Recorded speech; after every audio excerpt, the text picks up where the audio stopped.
Corría la década de los 70 y México pasaba por grandes cambios. Había una gran migración de las zonas rurales a las ciudades y cada día la influencia cultural del extranjero se hacía más notoria entre los jóvenes de la época. Ciudad de México es una metrópolis de 500 años llena de una gran cantidad de leyendas y de misterios. En cada colonia hay eventos que han marcado el destino de sus habitantes.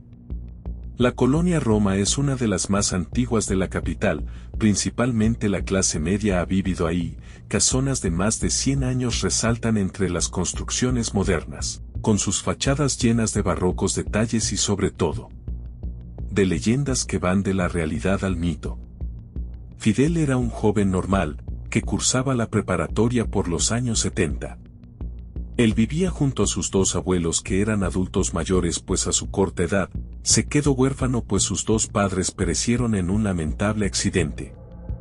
Fidel no parecía dar problemas.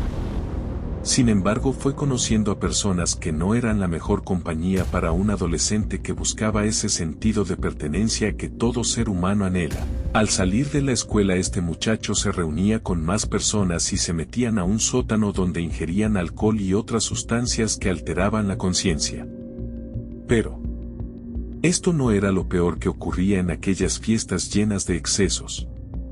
Los supuestos amigos eran practicantes de oscuras artes y poco a poco fueron arrastrando al joven en una espiral hacia el más horrendo abismo.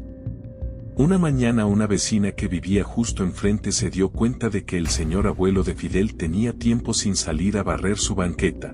Esto le preocupó pues al ser personas ya mayores pensó que tal vez algo les había ocurrido. Al acercarse al lugar un hedor horrendo inundó todo el aire y la vecina se alarmó aún más y sin perder tiempo llamó a las autoridades. No pasaron muchos minutos cuando al lugar llegaron unidades de policías y llamaron a la puerta, pero nadie respondía. Sin otra opción los agentes forzaron la entrada y avanzaron a donde el olor era más fuerte. Lo inevitable está por ser revelado.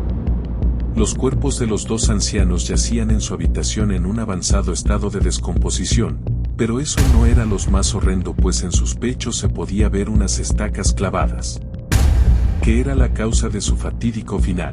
Aún no terminaba aquella pesadilla pues un descubrimiento estaba por ser presenciado por los hombres que lentamente bajaban al sótano. Ese lugar donde fiestas de locura se llevaban a cabo. Con las piernas temblorosas por el pesado ambiente y esa sensación de que algo ominoso se había desatado en aquel rincón de la colonia Roma. El cuerpo de Fidel se movía en un tétrico ritmo, su vida se había extinguido con una horrenda expresión en su rostro, muy cerca del inerte joven se podía leer una frase que dejó a los presentes con un nudo en la garganta. Señor, perdóname pero no podía dejar a mis abuelos con ese sufrimiento. Era la frase que se podía leer en letras rojas, todo el lugar estaba lleno de extraños símbolos y otros artefactos que daban a entender que en el lugar fue hecho un ritual en honor a una entidad.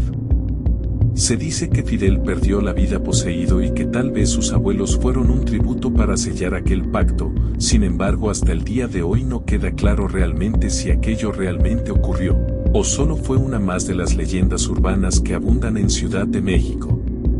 Lo que sí se sabe es que la casa no se ha podido vender y que está en ruinas pues nadie ha podido pasar más de una noche en ese lugar.